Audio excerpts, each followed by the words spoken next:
care what you do, but go do it. Because I know it's good. You know what I mean? Thanks. I'm filming some stuff right now. Is that cool? Yes, that's perfect. Great. Awesome.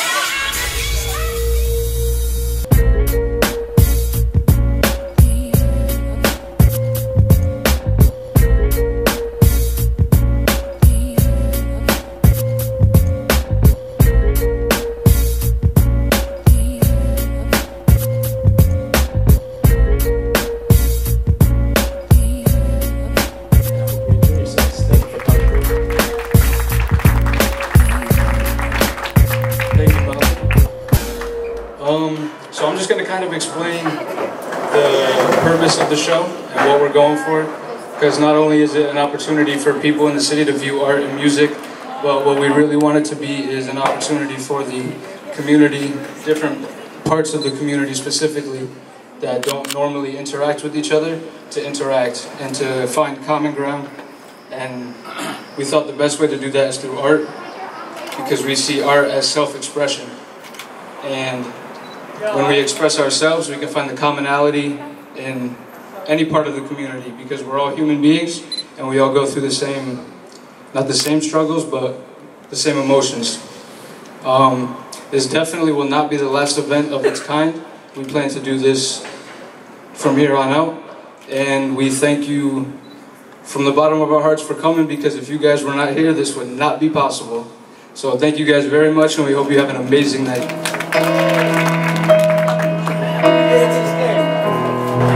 Every day the deficit grows.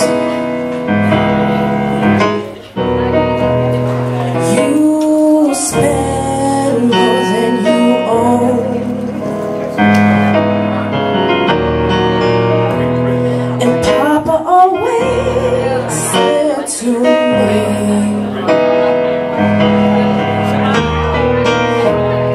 keep a close eye on your authority.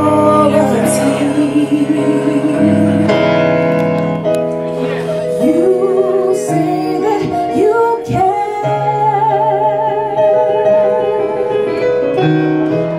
When I was unaware,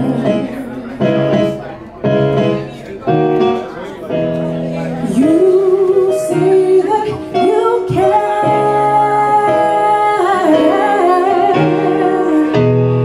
What you do in life or what you're going through in life, you still hold your head up. You don't hold it down. You just let them know, I am human. I am that person that you will see on the corner making noise. Because someone has to speak up for the homeless. Because some of them didn't ask to be homeless. They lose their jobs. They have no family. They have no one that can support them. And sometimes they fall into the cracks where they don't know where to turn to, who to turn to, no direction. You got to keep the faith. Without faith, you have nothing.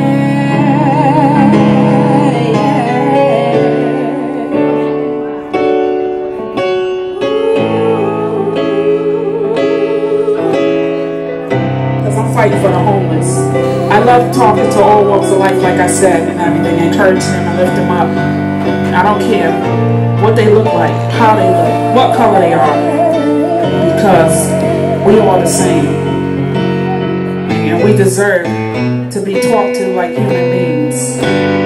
You say that you care.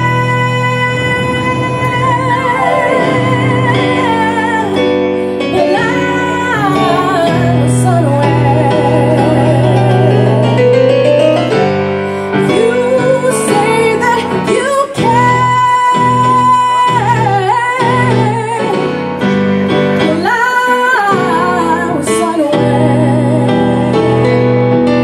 'Cause all you do is push, pull, tear. We can't stretch it any further. Push, pull, tear. Oh, push, pull, tear. We can't stretch it any further. Push, pull, tear. My name is Kim. My friends call me Kim Cash. I do music in New Haven. I've been in a lot of situations that relate to the homeless community, you know, and I just want to give hope to everybody. Like Carol said, you got to have faith. Faith is the most terrible thing to lose. Because I don't know if y'all religious or nothing, I don't know if y'all believe in a higher power, but it's something out there that got to keep y'all pushing. Because it could get real bad, you know. And I'm happy I came from that and I could talk about that. And I'm in a much better place in my life, you know, to be able to look back on that and say, you know, it was bad, but I'm in a good situation. I do music and everything. I got the band here with me. We've been working on a little something. I'm gonna perform a little verse from one of my songs called Ugly Dreams. I had wrote when I was kicked out my mother's house. I was sleeping on my girlfriend's steps because I couldn't get into her house. Her mother wasn't having it. I was 16, and I'm gonna give y'all that, see how y'all feel about that.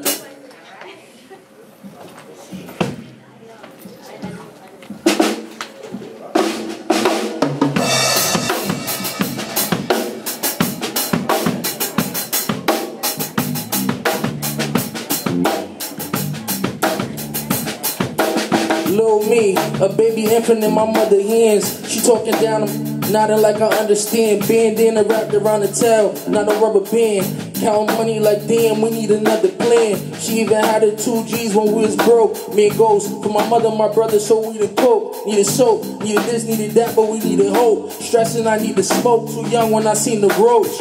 I need the coat, Mary Jane helped me ease the plane. Paper planes for homies who couldn't lead a game. Seasons change, but the streets the same. I'm self-made, I ain't need a gang. I just need the grain. I count my money with my blessings. Suicidal thoughts on them stairs I was stressing. So I just kind of want to explain how I got into this. I met one of the artists here, Isaac Kennedy, about 6-7 months ago. He sells his art outside of Starbucks on High Street. And I was at the Fred G. and Petro Gallery with my mother, just checking out the art. She went outside to smoke a cigarette. I stayed inside to look at the art. I went outside, and she was talking to Isaac. And honestly, I got to give a lot of credit to my mother for how open I am with people, because she is the same way. She'll start a conversation with anybody. She does not judge anybody unless you give them a reason to, unless you give her a reason to. And she's a very loving woman. So I started talking to Isaac there, and I work downtown, so I'd be at the galleries a lot, and anytime I would go over there and see him, I would just stop and chill, because he had a lot of knowledge to give, and that's what I was looking for. And he was an amazing person, is an amazing person, still is a really good friend today, and probably one of my closest friends and a mentor. So for a kid from North Branford, Connecticut, a cow town, more open fields than there are houses, more cows than there are kids in the school, can become family with a black man who is much older than me. The similarities between our upbringings, there's probably not even a handful.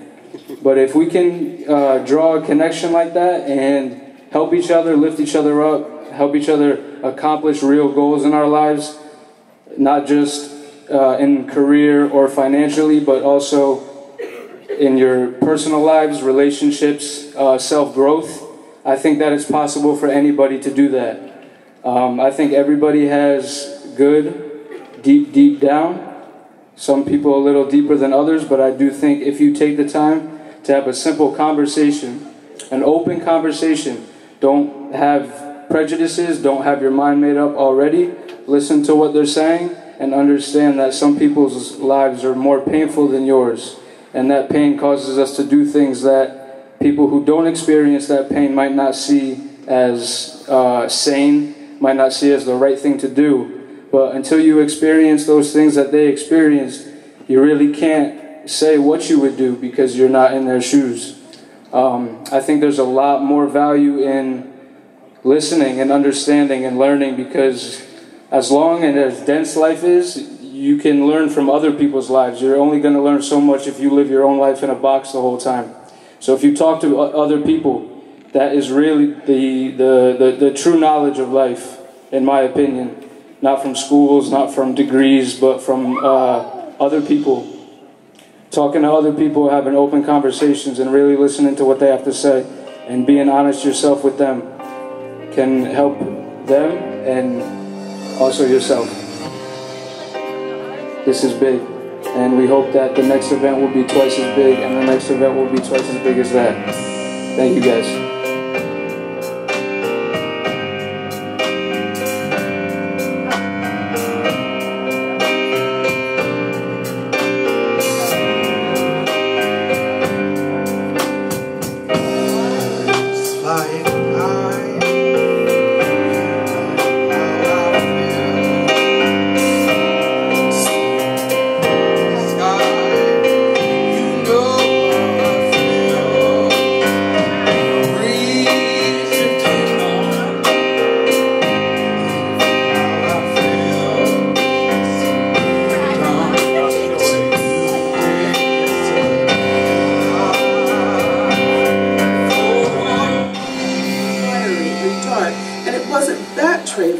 But I wish I could have squeezed him in between the boys and taken him to college or to school or the museum. I really just want to take him home to his mother, but it was my son and another Trayvon laughing on the way, and now I am in Walmart and looking for weightlifting gloves because my son wants to play football and basketball and go to college and then to law school and maybe be a judge. But they look like Trayvon, still baby-faced, but man tall and muscled.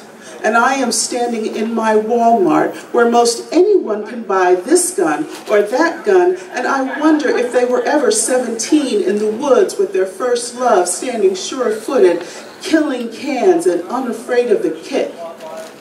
There is Easter candy in my basket. My son asked for that too. It was 50% off because it's the day after Easter and there are aisles and aisles of leftover candy, but I am still standing here in front of the guns, and I have been here so long, people are starting to stare.